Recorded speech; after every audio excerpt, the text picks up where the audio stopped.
Pleasure of introducing our speaker for today. Reverend Pepper has been here before, and so obviously we enjoy him coming to speak to us. Today, the title of his talk is The Game of Life. And Reverend Pepper, I was talking to him beforehand, we were talking about the service, and I'm very intrigued by it, and I think that we all will be. Sports and games are a major part of life. Please join Reverend Pepper as he shares his thoughts on winning and losing with a religious and spiritual twist. Reverend John Pepper is happily retired after 39 years in the oil and gas industry and is very involved in his church, the Unitarian Fellowship of Houston. He is active with Harris County, working as an elections clerk. John and his husband, Randy Joyner, who is here as well, also enjoy traveling and visiting family in Louisiana and Mississippi. Please enjoy. Thank you.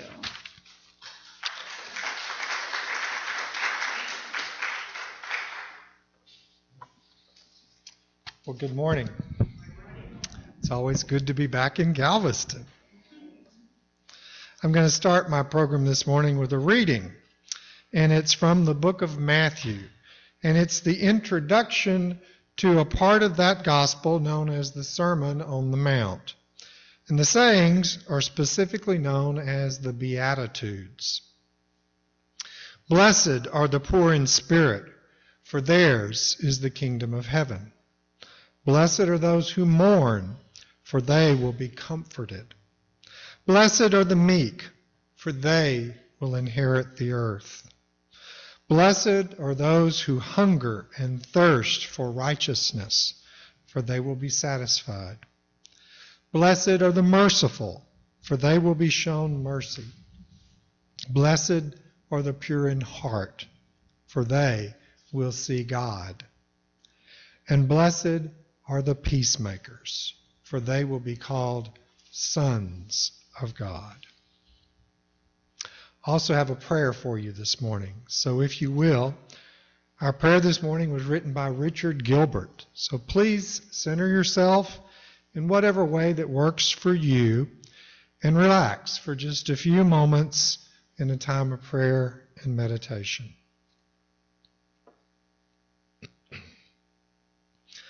O Spirit of compassion, enter our hearts. Be with us in the hard hours. Help us to be kind this day. O Spirit of unity, help us enter into the pain of our neighbors. Let us walk where they walk, that we might speak a gentle word along the way. O Spirit of love, enlarge our sympathies toward all troubled people. Let us be generous of heart, that we might forgive and be forgiven. O Spirit of thanksgiving, let us be grateful for hands that serve, for those who give, and for those who receive. O Spirit of life, let us walk together in our weakness, that by treading the path together, we may be made strong. O Spirit of the universe, help us to face the mystery of being.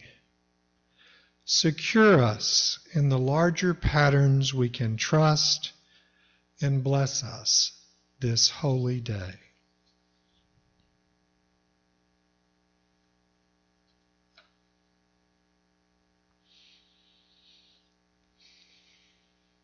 Amen and namaste. I'm told there's some water up here. Here it is.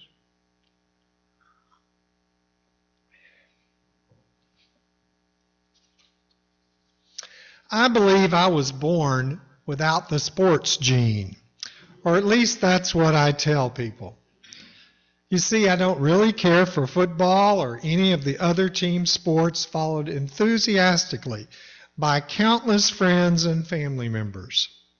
This is in spite of the fact that both my mother and father were avid sports fans. When I was growing up, they watched college football on Saturdays, professional football on Sundays, and golf all weekend long. I guess I was burned out on sports long before I could develop any kind of fondness for them.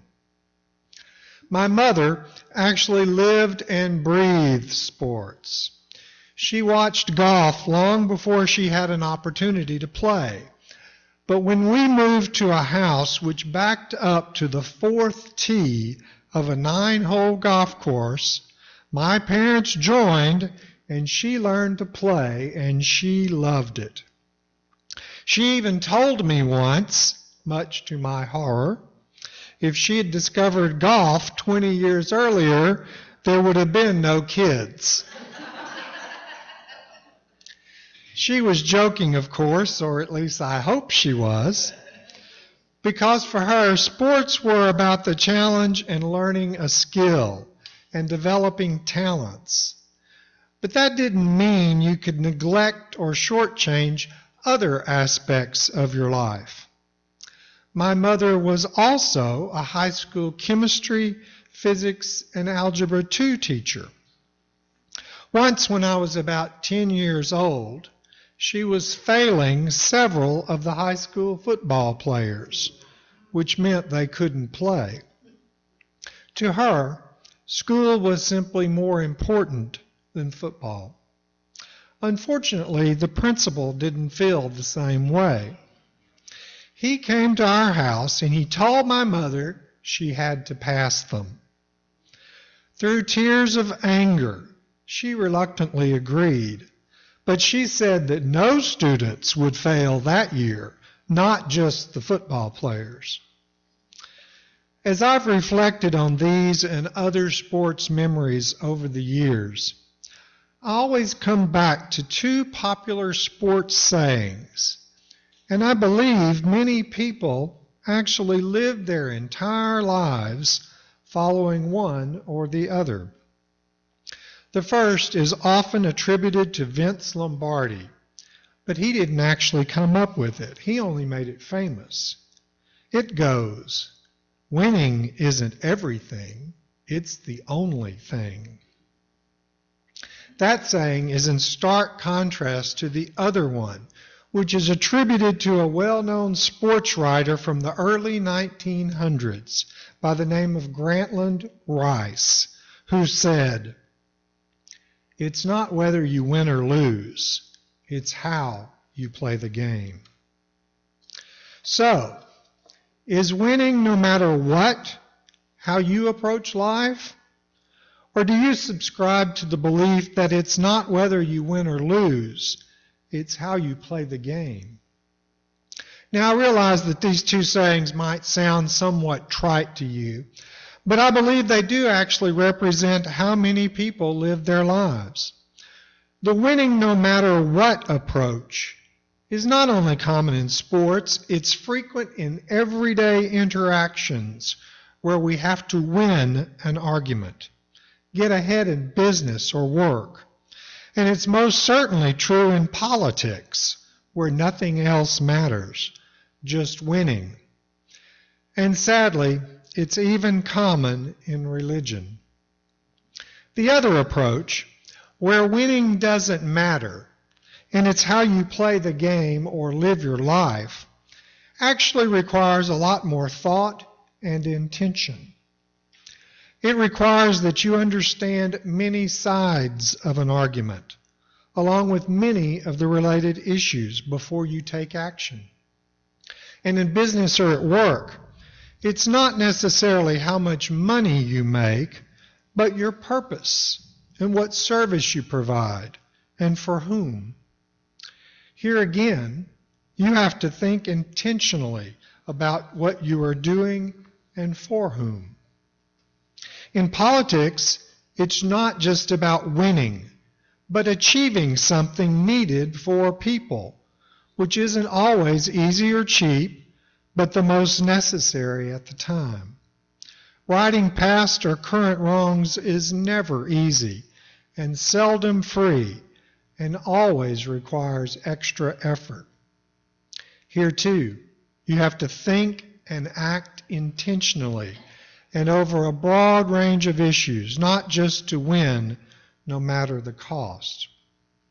And finally, with regard to religion, the how you play the game approach has often been lost in favor of the winning no matter the cost approach. And I'll delve more deeply into that shortly. So in my opinion, these aren't just platitudes. They represent very different ways of living and acting, not just for yourself, but for others as well. When winning is the only thing, the outcome is obvious. You either win or lose, and you're often obsessed with the fact that you've won, or you're devastated by the fact that you lost. The outcome is very different if you're playing the other game. It's not so clear or obvious when the game is over, because you're not obsessed with any particular outcome.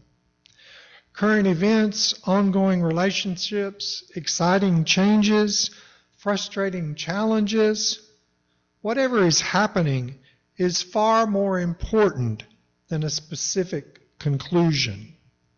Just living life is actually enough. But you might actually object to my using the concept of sports as a metaphor for life, because life is definitely not a game. Life is real. Even so, I believe we can learn something from sports and games because they likely originated from actual needs in life. And the disciplines required to excel in sports directly apply to our everyday challenges in life as well. The documented history of sports goes back at least 3,000 years. In the beginning, sports often involved the preparation for war or training as a hunter, which explains why so many early games involved the throwing of spears, stakes, and rocks, and sparring one-on-one with opponents.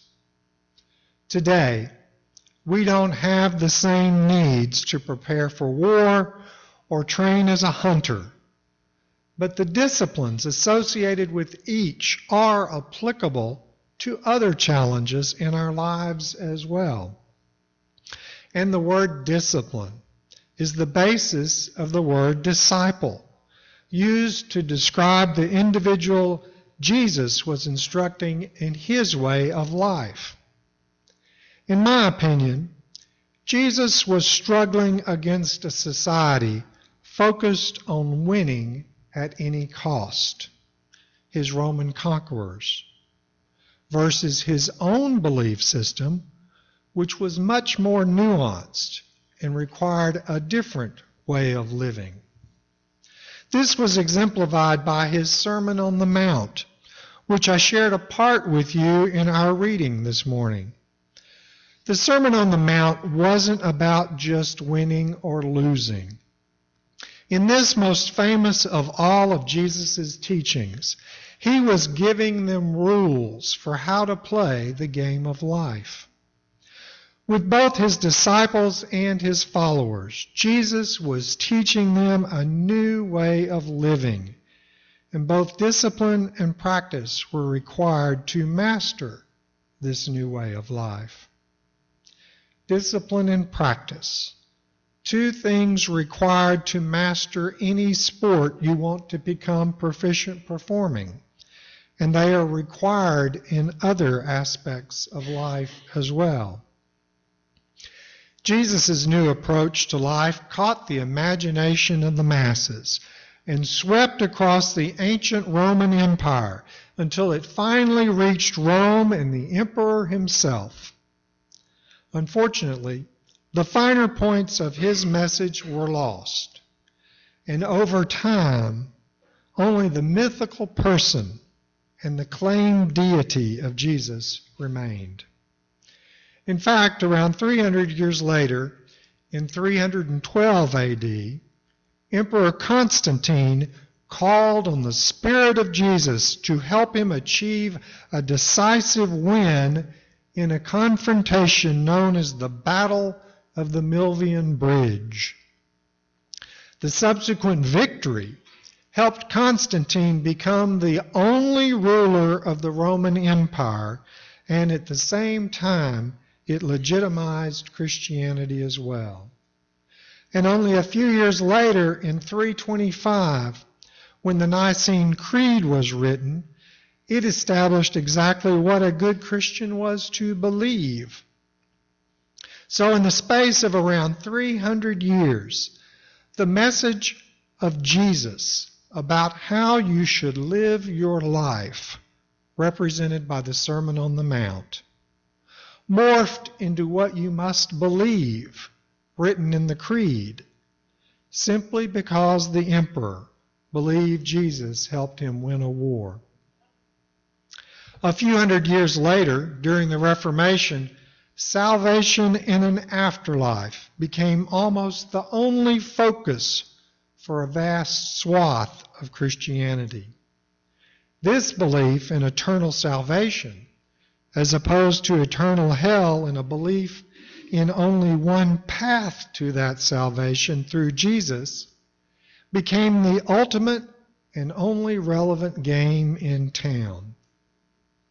Much of Christianity, in essence, abandoned how you play the game and came down on the side of winning is the only thing. In contrast, Buddhism had a very different trajectory. Siddhartha, who became the Buddha, was a child born into a royal family. A prophecy foretold he would either be a great ruler or a holy man. Siddhartha's father was determined he would win that battle and ensure Siddhartha became a great ruler and not a holy man. So his father went to great lengths to hide Siddhartha from the realities of life, including sickness and death. His father believed by shielding Siddhartha from all the suffering in life, he could steer him away from a holy path. But as we all know, that's a game no one ever wins. And Siddhartha eventually witnessed both suffering and death, which then led him to pursue a holy path.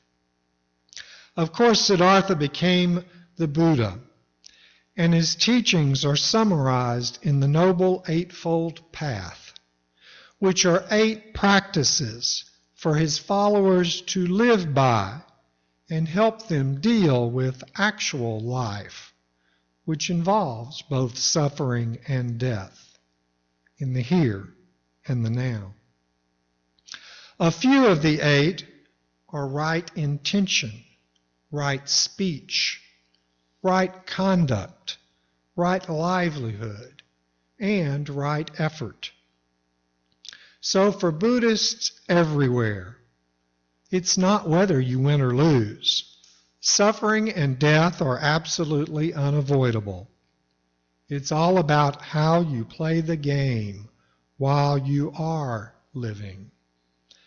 And that is essential, at least it is for me, the while we are living part.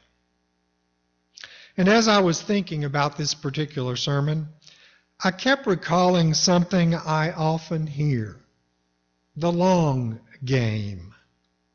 Most references I found to the long game were related to business. And the one that really caught my attention was from a professor at Wake Forest University, Dr. Allison McWilliams. I'm going to share her thoughts with you, but with a couple of changes.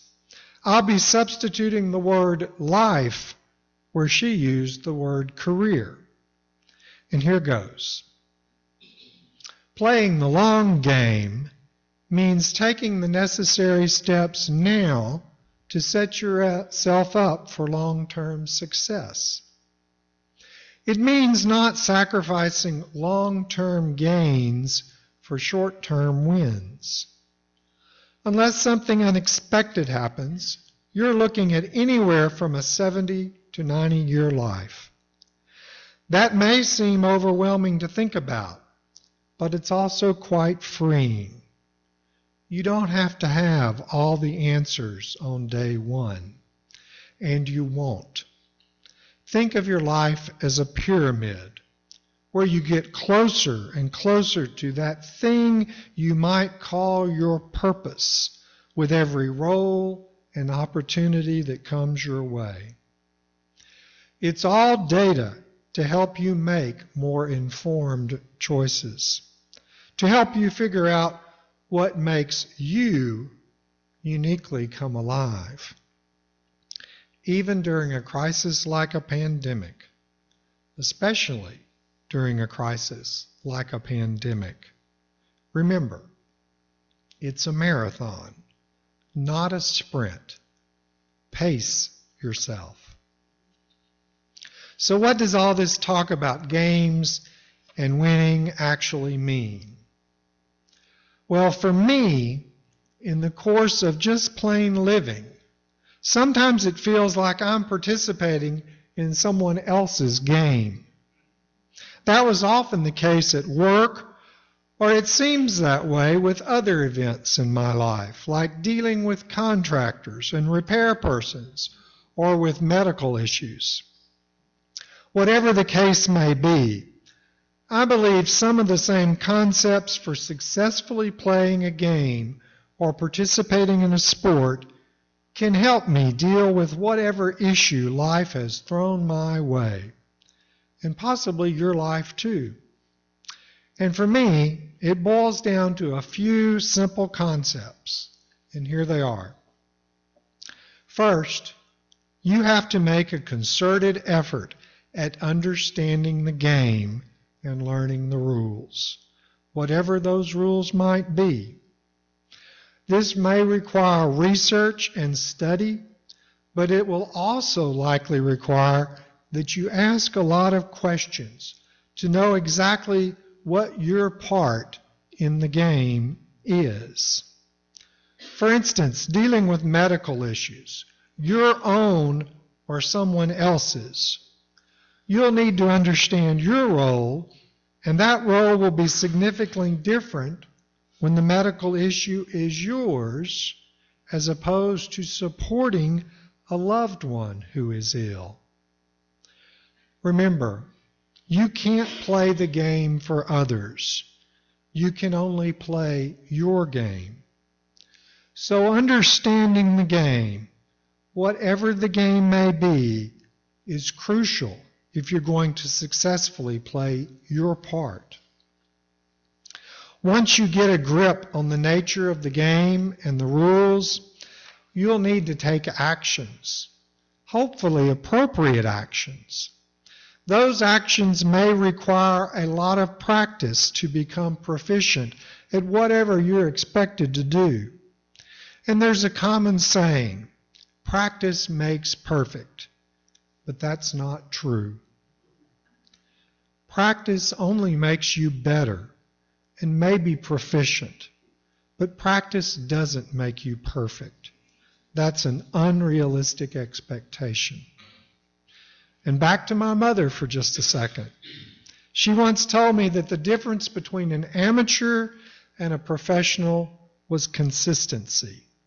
And she was talking about athletes, but I've related it to all professionals.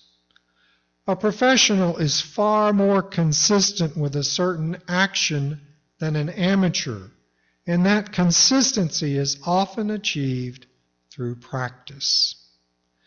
So practice is generally required when we simply want to consistently achieve something. And we also have to be realistic with ourselves, because sometimes our actions don't work. So we must be honest enough to accept that fact and then modify our actions.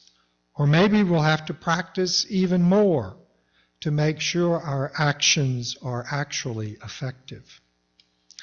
But your actions may also depend on what type of game you are willing to play. The actions necessary for winning no matter what may be very different from those required for a person more concerned with how they play the game. It's your life, so it's up to you to decide exactly what actions you are willing to take in order to play the game. Once you understand the game and the rules, and then act on your responsibilities, you'll need to be disciplined and persevere as the game proceeds. Depending on the games you're playing, this could go on for years or even your whole life, so you must persevere. And finally, the last thing is closely related to both discipline and perseverance, and that's patience. Most everything in life requires that we be patient. It's often really hard for me to be patient, but our actions and our perseverance take time to bear fruit. And realistically, sometimes you won't be around to witness the fruits of your efforts as they ripen. Please also remember, with some games, you simply have to play the cards you've been dealt. Even so, many games are games of choice. Choose those games wisely, and if at all possible, try to enjoy them. For me, this game of life that we are all living is about how to live that life. And I truly hope it's a long game of life. And personally, the long game requires that in everything I do, I need to have a basic understanding of the game. I need to take right actions. I need to have discipline. And I need to be patient. But the most important thing, at least it is for me, and I often have to keep reminding myself of this enduring fact, is it's not whether I win or lose. It's how I play the game. Amen and namaste.